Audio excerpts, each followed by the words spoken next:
Bismillahirrahmanirrahim. Assalamualaikum warahmatullahi wabarakatuh. Apa kabar sahabat setia dimanapun berada? Masih setia di channel kita, Setia Furqan. Kita hari ini akan bahas satu tema yang menarik, yaitu menikah dengan sepupu. Bolehkah? Oke, sebelum itu jangan lupa like, comment, subscribe. Kita akan bahas sekarang juga.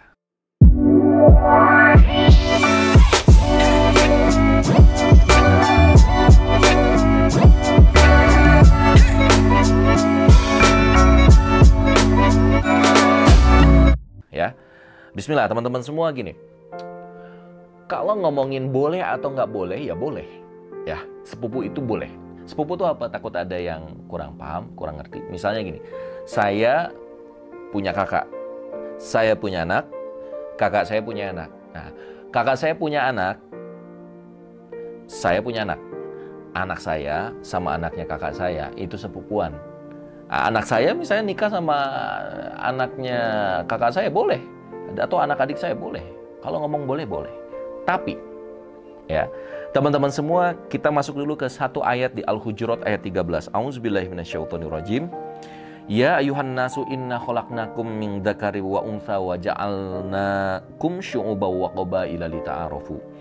Inna akramakum indallahi atqakum innallaha alimun khabir. Ya. Hai manusia, sesungguhnya kami menciptakan kamu dari seorang laki-laki dan seorang perempuan dan menjadikan kamu berbangsa-bangsa dan bersuku-suku supaya kamu lita'arofu, saling kenal mengenal. Sesungguhnya orang yang paling mulia di sisi Allah adalah orang yang paling bertakwa, dan di antara kamu sesungguhnya Allah Maha mengetahui lagi Maha mengenal. Ini perhatikan ayatnya. Teman-teman semua, Allah itu menciptakan kita awalnya dari Nabi Adam dan Siti Hawa. Akhirnya kalau dirunut ya, itu di keturunan Nabi Nuh, itu semuanya dari Adam sampai Nabi Nuh, itu kan waktu itu ketika Allah berikan banjir bandang ya, yang itu menghabiskan semua masyarakat. Kita itu cuman dari keturunan Nabi Nuh. Jadi kalau nggak salah ada Syam, ada nanti kita akan ceritakan ya, itu ya. Artinya kita ini cuma dari keturunan itu, tapi dari sana berbangsa-bangsa bersuku. Ada bangsa Negro, ada bangsa Melayu, ada bangsa Chinese, Cina misalnya, ada bangsa ini, ada bangsa Mongol dan yang lain gitu ya. Coba kita perhatikan, maksudnya apa sih ayat ini? Lita'arofu, berarti kita ini yang pertama disuruh untuk saling mengenal, berarti disuruh untuk traveling. Yang kedua, disuruh untuk jadi orang yang worldwide vision. Berpikirnya dunia, karena dunia ini milik Allah dan kita adalah hamba Allah. Kita nih jangan, kalau kata orang Sunda, jangan kurung batoken di situ aja ya. Terus kita kenal sama dia, tetangga se-RT atau juga saudara kita. Ini ada penelitiannya, saya baca di buku ini yang menarik ya, gitu ya. Pernikahan antara keluarga dekat berpotensi menimbulkan kelainan dan penyakit pada filial atau keturunannya. Kelainannya seperti albino, hemofili, kelainan pendarahan. Ya. Penyakit ini telah diketahui dibawa oleh gen resesif yang tersimpan dalam kromosom manusia, baik dalam genosom maupun autosom. Nah, bahkan ini dalam hadisnya. Hendaklah kalian menikah dengan wanita yang masih gadis, karena sesungguhnya mereka itu lebih manis tutur katanya, lebih produktif kandungannya, dan lebih puas dengannya. Ya, di sini ada lagi dalam Tuhfa al-Muhtaj fi Syahr al-Minhaj.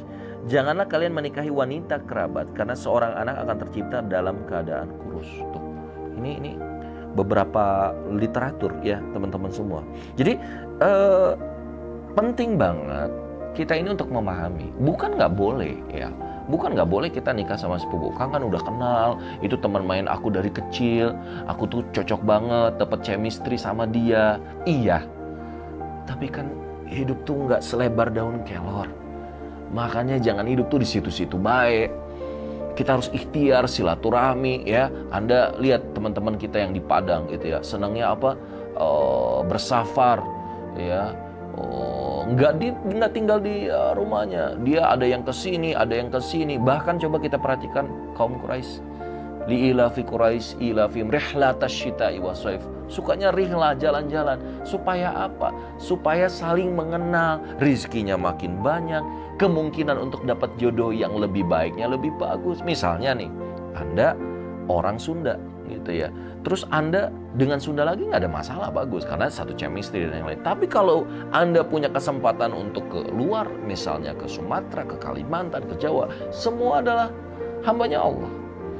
Dan Allah menciptakan kita berbangsa bersuku-suku untuk saling mengenal. Dengan mengenal ini bisa jadi timbul jodoh. Dengan jodoh itu timbul nanti anak. Yang dengan pernikahan itu sehingga silaturahmi. Oh, kita nanti mudiknya ke sini. Ya Kang, tapi sekali mudiknya mahal. Ya nggak apa-apa, berarti mentalitas kita harus jadi mentalitas kaya.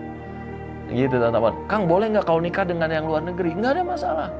Ya, walaupun ada beberapa misalnya kromosom, hati-hati kalau dengan yang ini nanti anaknya seperti apa. Nah, itu juga dipelajari lagi teman-teman semua. Cuman satu hal, kita ini jangan jadi orang yang Kang kayaknya nggak ada jodoh selain sepupu aku. Nggak harus itu. Kalau ngomongin boleh dalam syariatnya boleh, nggak ada masalah. Tapi hati-hati resikonya, nah, gitu ya. Karena semakin jauh kekerabatan itu ternyata kromosomnya jadi semakin kuat. Ketika terjadi pernikahan, di situ akhirnya timbul anak yang dengan keunggulan-keunggulan dari yang dibawa oleh kromosom ayahnya dan kromosom ibunya. Ya, mudah-mudahan ini bermanfaat. Kalau menurut Anda seperti apa? Apa Anda mau nikah sama sepupu atau Anda mau nikah sama yang lebih jauh itu? Saya Stefan Olin. Assalamualaikum warahmatullahi wabarakatuh.